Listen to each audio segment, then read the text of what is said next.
Welcome everyone to Grid Live Wrap Up. Joe Samaniego here, along with Ben Schneider and Cody Lambus from the Podium Finish. One of the few weekends left with NASCAR only, but we have Cup and Xfinity Series racing to discuss. We'll start with the Cup Series, Pennzoil 400, presented by Jiffy Lube today. We have the fourth different winner, but the first team to repeat a win in 2021. Yes, and that team that repeated was Hendrick Motorsports, who won for the second consecutive weekend. This time, Kyle Larson took the number 5 Chevrolet to victory lane. His fourth start with Hendrick Motorsports has a win. It's safe to say, not a surprise winner. Well, maybe this early in the season, but definitely Kyle Larson would definitely expect him to get a win at some point. Now that Larson has a win, what are your thoughts on Kyle's return to victory lane, given everything he's experienced in the past year off the track? I think Nick Bromberg of Yahoo Sports summed it up pretty well, and he wrote a excellent post-race column. I encourage you all to go read it. Kyle Larson's redemption arc, if you want to call it that, I do believe should be measured by what he says and does off the track rather than his accomplishments on the track, because his talent has never been in question. You know, his talent is arguably the main reason that he got such a good second chance or second opportunity with a team such as Hendrick Motorsports, and it's hardly a surprise to see him be able to pull off a victory. That being said, I do believe that when we look at kind of the redemption arc of Kyle Larson, we need to take a look at the steps he's taken to become a better person, to learn from his mistakes. And I will say, to his credit, I think if you look at what he did during the second half of last year, I think he's so far taken the right steps and done a lot of the right things to kind of repair his image. And I certainly hope that he continues to do so. I know the road is not finished yet for him, but personally, I was very happy to see him get the win today. You bring up a good point, especially everything he had done during the press conference today after the race. He did talk about the organization. He did start the foundation to continue the work he started last year during his time away from the track. For Kyle Larson to get a win, I think everyone saw this coming, especially with Hendrick Motorsports, a little bit early on, but definitely we got the win. And now I think it's a message to everyone in the teams. He's here to race. When it comes to the story, and especially everything he's been through, I feel like this is a redemption story of coming back, making the most of your second opportunity.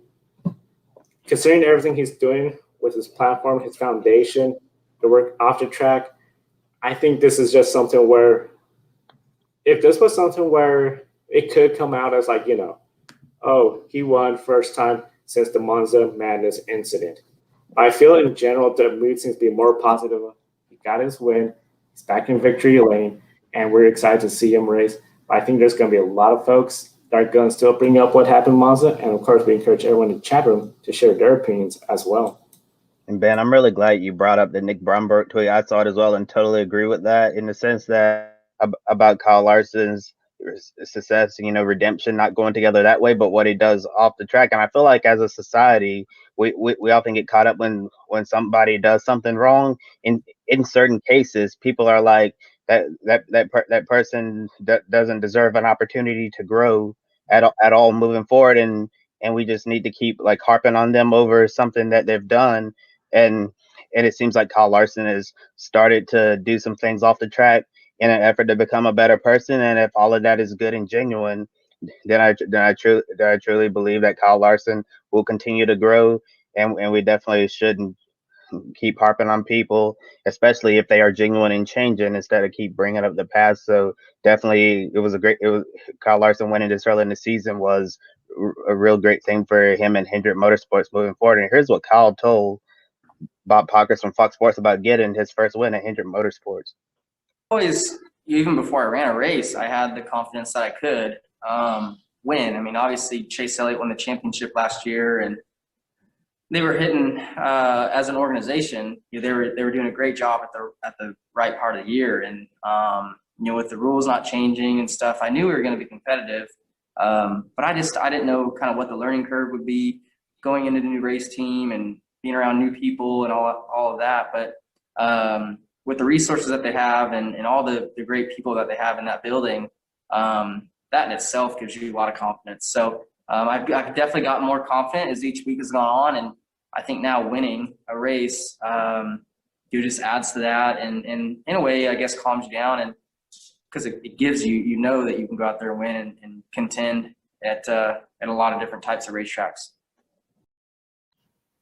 Kyle Larson's win means he's on top of the grid rating for the NASCAR Cup Series. No driver has a 100% top 10 finish rate now for 2021, with Michael McDowell and Kevin Harvick finishing 17th and 20th respectively. The top 5 in the rating will be in the grid ranking come April. Also, a photo of Bubba Wallace talking to Kyle Larson has surfaced from Victory Lane. Kyle told Bob Pockers from Fox Sports about what Bubba Wallace said. To have Bubba come to Victory Lane, he always does a really good job of congratulating the winners. And I saw him waiting to say hi or whatever to me, and so I ran over there and just had a quick moment with him. He said congrats, and he's always believed in me, so that was special, and it's really cool to have him come by and take time out of his post race where he could be on his way to the airport to go home, but for him to come over was really cool, and I hope they can start getting some better luck with that race team and having some good runs like they deserve. Looking at the NASCAR playoffs, is this the first driver men expect to advance to the round of 12? I see Kyle Larson being one of the first drivers that have a win this year to advance into the round of 12. He's with Hendrick Motorsports. He's been running good. We anticipate him to get a win. It's just a matter of when he'll get the win, not if he could get the win. Well, he got it. I think this is really going to see a lot of potential for him to get more wins, especially now he got the first win out of the way. Second win, I think it's just a matter of time. I look at the 4 drivers that have won a race so far this year, and there's only going to be 4 drivers that make the playoffs that don't make the round of 12. So chances are one of these 4 winners probably will, at least. And when you look at Front Row Motorsports again, Michael McDowell, they kind of came back down to earth again today. 17th, I still think, given Front Row's history, is a pretty decent run for them. Christopher Bell being in the 20 car, again, it's only his second season in Cup, and the 20 car's been a pretty distant 4th in terms of where it's ranked in terms of Joe Gibbs Racing ranking the last couple of seasons. And again, William Byron, not as experienced as Kyle Larson. I think Larson is definitely the favorite of those 4 to be a lock, if you will, for the round of 12.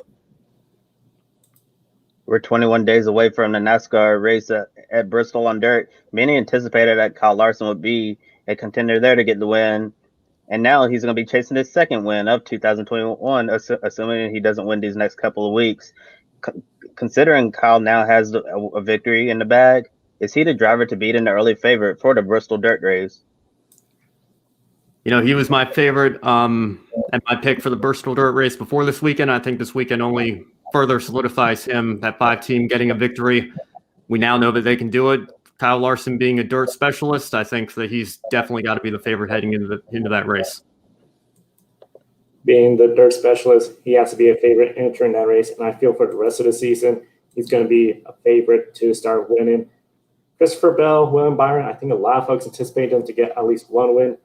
Now that Kyle Larson got this win, I think he's anticipated to get more wins. I think he is an early favorite in the season so far. Yeah, I definitely think once we get to the Bristol Dirt Race, Kyle Larson has to be one of the favorites. Also, looking at some other drivers, Christopher Bell, really great in dirt as well, as we've seen Kyle Larson and Christopher Bell battle at the Chili Bowl year after year after year. Really exciting there. And Chase Briscoe as well on dirt.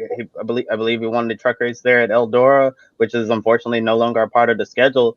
And another driver who I think could potentially be a factor at the Bristol Dirt Race is Austin Dillon. A lot of people forget that he won the very first NASCAR Camping World Truck Series race on dirt at Eldora. So definitely really think there could be a mix of contenders to win on dirt, but definitely those are the drivers who I think could definitely be the main contenders. And in the chat room, Adam mentioned y'all don't count out Austin Dillon on the Bristol Dirt. Encourage all our viewers in the chat room, be sure to participate. The race today was very different from the last time we were here. We know they talked about it. Saturday, Matt, right here on Grid Live Pre-Race, went over the weather forecast where we saw there was going to be cloud cover and cooler temperatures. And overall, we had a great race today. We also had a really good race at Homestead. So a question for you all and for everyone in the chat room to chime in. Are we finally seeing this aero package working? And is this a promising sign of the racing ahead? with the air pack. I think today with the slightly cooler temperatures and all of that, they just really played a factor in how the race played out with a lot of close racing throughout the entire show, and in previous races with this package and these type of conditions, that's when we've seen the best racing. The one thing that this package really doesn't like is the hot slick racetracks, and whenever that's happening on race day on a 1.5 mile track, probably not going to see the kind of show we saw today with all of the action slicing and dicing all throughout the pack. You know, I'll give this package credit where it's due. It was a pretty decent race today. But I still have a problem with the package in principle when you can run wide open in a 1.5 miles. I think Clint Boyer even said it when Keselowski was passed for the lead. It's like he's been running wide open the last 25, 30 laps, and he still got passed. You know, that's something that I wouldn't like to see at a 1.5 mile track, and I hope that the package that we have with the next-gen car changes that up. But if I just want to judge today's race, I'll admit I'll say it was a pretty decent race.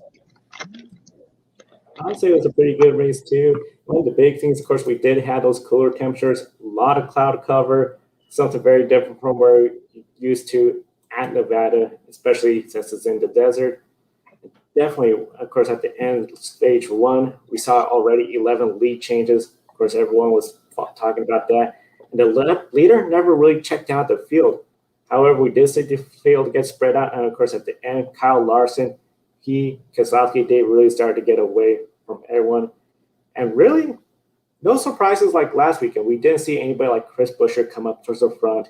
We did see one surprise finisher in the top 10. I know we'll be talking a little bit about that. But overall, we saw Gibbs, Hendricks, and Penske. All of them had cars in the top 10. When it comes to the other teams, though, Front Row Motorsports, 17th place. Chip Ganassi Racing, really not much of a factor. And RCR, they started up front, but they didn't seem to be there towards the end. Is this a reality check for everyone like Ganassi, Front Row, and Richard Childress Racing? I suppose it could be seen as a reality check for those teams. But I think when you look at NASCAR Cup Series racing over the last half decade, the 4 biggest teams, or the 4 best teams rather, in the series have been Hendrick, Gibbs, Penske, and Stewart-Haas. So if anything, I think it's a reality check for Stewart-Haas to not have a single car in the top 10 today. And even Kevin Harvick, who had 3 top 10s, even McDowell were the only drivers that had finished in the top 10 in every race this year. You know, for even Harvick not to really be up front and not hear too much about him all throughout the day. Obviously, Eric Almirola had his problem as well, finishing in last place. You know, I think it's more a reality check for Stewart-Haas than anybody else. Yeah, I completely agree with you, Ben. Stewart-Haas racing, they were nowhere all race long. I didn't hear anything from Cole Custer, Chase Briscoe, the rookie, still learning the ropes of the Cup Series. Unfortunate incident there with Eric Almirola, and then Kevin Harvick right from the start, he slid to the back and unfortunately wasn't able to recover at all. Was never really able to recover. We saw, of course, how you may have been talking about Front Row Motorsports. Nothing really. We saw them up front during the second stage, but of course they were using strategy, staying out during their green flag cycle of pit stops. Along with them, Daniel Suarez in the number 99 Chevrolet, it was never really an issue. Again, staying out later in the runs, hoping for that late caution flag. Bubba Wallace, mechanical issues, appeared to be an oil leak. 5 laps down was early on. Those two didn't have exactly the greatest day. Where the Suarez and Wallace teams stand compared to the others, since they both have new teams. Well, you know, Joe, when new teams are entering NASCAR, especially the Cup Series, there's certainly going to be growing pains. And unfortunately, with Bubba Wallace, a mechanical issue, which was none of his fault at all. Really unfortunate for 2311. Outside of their dual race, has been a really tough start to their NASCAR Cup Series campaign. Yeah, Daniel Suarez showed some speed last week at Homestead, and he was leading at one point during the green flag pit cycle, and unfortunately faded to finish outside of the top 25. There, finished 26th place today. And I just think that those teams, 2311 Trackhouse, just have to keep on gelling, you know, improving their young programs, and eventually that hard work should pay off. I actually tweeted about this briefly during the race. I think Trackhouse is definitely the leader among the new teams that have entered the Cup Series this year. And, in terms of 2311 Racing, they've got the alliance with Gibbs. They are a brand new team, and you would expect to see some growing pains there, but it was kind of frustrating to see Bubba Wallace 4 laps down in stage 1 through no fault of his own. So hopefully that team can get these growing pains out of the way early on, and we'll see what they're truly made of come the second half of this year. Yeah, the growing pains, trying to get all the little mistakes out of the way, because it was a little mistake that cost Bubba Wallace any shot at winning the Daytona 500. I think it really demonstrates how important the Daytona 500 and in general those restrictor plate races are. We know Suarez was up front when the big run occurred on lap 14, took them out. Bubba Wallace had a really fast vehicle all day long, get taken out because of a pit stop mistake. And then we come to the mile-and-a-half ovals. We just both didn't seem to really be there contended. And I think it really demonstrates how important those restrictor plates are as an equalizer for all the teams. Hendrick Motorsports had all 4 cars in the top 10 for most of the race, but Chase Elliott's chances at the win ended early in stage 3. Chase said wake, which means dirty, turbulent hair from Kevin Harvick and Christopher Bell ahead, caused his car to lose control and spin, exited in turn 2. And also Alex Bowman had an issue as well, and that was a really scary moment for him when he tried to come down the pit road and barely missing out on Anthony Alfredo, who was coming at full speed ahead. So we got really lucky there. That wasn't a huge smash and crash right there. And 2021 hasn't exactly started off well for Chase Elliott, minus the runner-up finish in the Daytona 500. Is Phoenix coming at a right time for him, considering what he did in the season finale last year? Yes, that's definitely a race where Chase Elliott has to be excited about. Of course, it's a different package, the same package as we had last year, so you don't have the high downforces like you had this weekend and last weekend. All the confidence in the world to go out there, get a win just like he did last year with a championship on the line, this time going out there, getting a win, and locking himself in the playoffs. Yeah, Chase Elliott's going back to the track where he literally won the championship last year. I think he has to be fired up, and I think it's definitely an opportunity for his team to rebound after today. Yeah, certainly. Phoenix definitely coming at the right time for Chase Elliott and that number 9 Napa team. In the end, Joe Gibbs Racing had all 4 cars in the top 10, two from Hendrick Motorsports, all 3 Penske cars, and 1 Richard Petty Motorsports Chevrolet. Eric Jones completed the top 10. No Stewart Haas race in the top 10, as we mentioned earlier. Definitely a tough day for them. Is SHR on the same level as JGR, HMS, and Penske right now, or do they still have a little ways to go to catch up? We touched on this a little bit earlier, obviously. I think every team has those days where they're a little bit behind. Kevin Harvick, like I said, started the year with 3 straight top 10s, so he looked to be picking up right where he left off with his great season last year. So we'll give it a little bit of time, but I think if you're a Stewart Haas Racing fan, you certainly have to be a little bit concerned after what you saw today. Very concerned after today, especially heading into these mile-and-a-half ovals. Usually Kevin Harvick is up there towards the front. I only know some people have to say Kevin Harvick was their pick to win today. He has won there. And just to see him sort of fall out of the top 10, never really be a factor. And then going a lap down towards the end, that was just a really big surprise. Of course, Kyle Larson really fast, but still I anticipated Harvick to be up higher in the race today.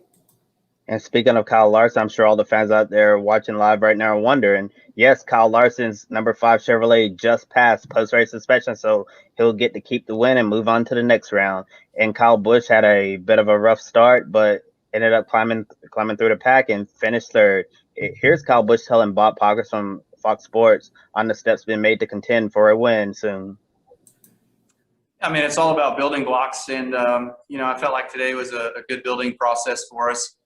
I just always kept trying to give the best feedback I possibly could, and being able to tell him what the car was doing and where we were coming from with the adjustments that we were making. And he was making good adjustments all day. It seemed like the first 2 or 3 of them kind of really didn't do anything, but then we just started taking swings with wrenches in the back window and stuff like that. So it's just I don't know, man. It's interesting. Last week we were on the simulator and for Homestead, and same thing for this week for Vegas, and it's just not correlating close enough for us, and if we can get that better and get that closer, I feel like there's something there. But, obviously just off on balance to start, got way better towards the end. Still, there was room for improvement there at the end, but overall, our speed was a little off. We weren't going to keep up with the 5 or the 2, and definitely on restarts, we could see that I was really slow and just getting attacked on by everybody and drug backwards. So it took me a while to fight my way back up front, but that was our day. Yeah, and Kyle Busch is working with a new crew chief this year, Ben Bayshore, and overall, all 4 JGR Toyotas in the top 10. Great day for Coach Gibbs. Good day for Coach Gibbs. Overall, we had 6 cautions, 26 lead changes. Race has several long green flag runs, and close, hard racing, including from Joe Gibbs Racing teammates Martin Truex Jr. and Denny Hamlin. Both of them, second straight weekend, racing each other very hard for the lead. At times, driving each other up the track. Looks like really aggressive blocking. Were you surprised to see the two of them race each other that hard?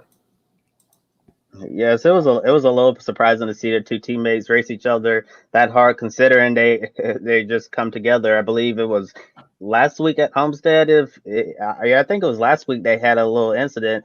Oh yeah, it was Homestead where Hamlin and Truex battling hard for the stage win, and then William Byron ended up taking the win while those 2 battled hard, allowing Byron to get the run on the bottom to take the stage victory. And at some point, it's going to be interesting to see if something else is going to happen between Martin Truex Jr. and Denny Hamlin, because, incidents together 2 consecutive weekends, like what's going to happen next? I suppose it's a little surprising. You kind of expect if anybody's going to give you an inch or 2 in racing, it's going to be your teammate. That being said, I'm not a huge fan of team orders, and I think if you're driving for a team like Joe Gibbs Racing at the top level of NASCAR, you have to give it 110% all the time.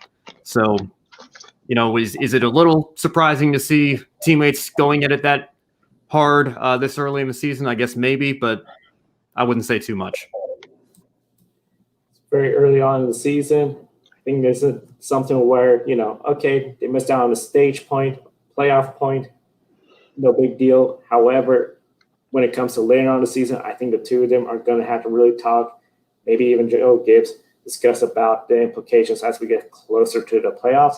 Of course, Phoenix, that'll be the 5th race of the weekend. We talked about Chase Elliott already, his chances of going out there, track that he has done really good and capturing a win. But now the question, and especially since we saw William Byron, Hendrick Motorsports got a win. This weekend, Kyle Larson got to win. Will Chase Elliott be the driver to bring Rick Hendrick a 3rd race weekend victory in a row? I wouldn't bet against him. Like we just said, he's going back to Phoenix where he's coming off of a championship win last year. And this year he doesn't, or this time going to Phoenix rather, he doesn't have the pressure of having to race for a championship. He's just trying to get his first win of the year. So obviously Hendrick are hitting on all the right cylinders right now. And I certainly wouldn't bet against Chase Elliott making a 3 in a row for that team. Yeah, I definitely wouldn't bet against Chase Elliott either. I think he's certainly going to be one of the favorites entering next weekend's race in Phoenix. And maybe don't count out his teammate Alex Bowman as well. I keep remembering when Alex Bowman was substituting for Dale Earnhardt Jr. in the 88 car, he looked like he was going to win the race until that little incident with Matt Kenseth towards the very end. And I definitely think that either one of those Hendrick cars could be in contention to win the race next weekend. Next weekend, I think it's going to be really close, especially between those 2. Definitely encourage everyone to chat room to discuss. Let us know who do you think from Rick Hendrick is going to get that 3rd win, or if they'll get that 3rd win in a row. But I do think when it comes to the Hendrick Motorsport drivers, Chase Elliott, he has to be the lead favorite. Kyle Larson, I think he could really bring the run to Chase Elliott, try to get that win. We will preview the Phoenix race next weekend on Grid Live pre-race, noon Eastern on Saturday. Mike Snyder, last week's winner at Homestead, didn't really have a good day in Las Vegas in the NASCAR Xfinity Series race. He started on the pole, fell back quickly, got involved in an incident on pit road that caused overheating, and he never bounced back, finishing a disappointing 32nd. In Stage 1, Austin Cindric won, defending a challenge from Justin Haley. In Stage 2, we had 2 notable incidents. Ryan Sieg had an adventure through the grass on the front stretch, which tore up the front end, igniting the debate about removing the grass on these tracks and replacing it with the turf we have at Charlotte Motor Speedway. Ty Dillon's bad luck 2021 season continued, spinning out, collecting Riley Herbst, who has also had a disappointing season, been taken out of incidents, not of his fault so far this year. Dylan has limited opportunities this year after losing his full-time ride with Jermaine racing with that team, leaving the sport. And Dylan missed the Daytona 500 with Gunt Bros racing earlier this year, but did run the Daytona Road Course Cup race. And his schedule starts in the JGR Xfinity car is running out. Daniel Hemrick went on to win stage 2. The number 18 Toyota Supra was looking really fast, and many wondered if it would finally be the day that Daniel Hemrick would win a NASCAR race in the top 3 national series. Unfortunately, he was the bridesmaid once again as AJ Allmendinger took the lead and never looked back. The Dinger, very emotional post-race, locked into the playoffs with Colic Racing, looking like he's one of the best all-around racers right now in the Xfinity Series to prevent Austin Cindric from defending his Xfinity title. And here's what AJ Allmendinger said to Bob Poggers on Fox Sports 1 about competing for an Xfinity championship this year. Hey, Bob. No, honestly, it's what I'm enjoying most right now. And when I say this, it's not just me. It's everybody, all the men and women at Colic Racing, Justin Haley, Jeb Burton. But what I've really enjoyed, it's the first time that I've really been able to work on the sim and full time at least, and help try to develop setups, help try to work ourselves in the right direction and get better. And I really thought at Daytona Road Course and Homestead, and now here, our race cars have been a lot faster. And some of that setup, some of that is the fine tuning stuff of building new cars and putting all those fine details in those race cars. So I don't, to win and lock ourselves in is great, but it's all about the process to get to whatever it is, race 24, when the playoffs start, because it does us no good to be strong right now and then get to the playoffs and be weak at that point. So to me, it's about living every weekend, working on the tools to try to make these race cars better, and not just on like the 16 car. I was almost more enjoying watching Justin Haley go try to take the lead from Austin Cindric and just drive through the field early in that first stage. And then I was when I was leading the race, because it shows all of our cars are strong. And Jeb finished, I believe, in the top 10 again. So if he did, that's all 4 races in the top 10 with a lot of top 5. So we're getting there. I wouldn't consider us the organization to beat yet, but it's showing that all the hard work from the offseason and each week leading up to these races to try to focus on where we need to be stronger is working. Now, along with Xfinity, we had the NASCAR Camping World Truck Series race on Friday. 10 trucks had Camping World sponsorship due to the special incentive from the sponsor CEO, Marcus Lemonis. He tweeted about the payout incentive helping out those unsponsored trucks for $15,000, and the number increased depending on where you finish. Grant Enfinger and Parker Kligerman finished in the top 10, so their teams $15,000 grew to $25,000. So definitely a big day for 2 small teams. Cody Robaugh's operation, the number 9, and then the number 75 from Henderson Motorsports. We chatted a bit about this earlier in the week and already said our thoughts, but Ben, you weren't on the program to discuss it. So since you're here now, what's your take on the whole situation?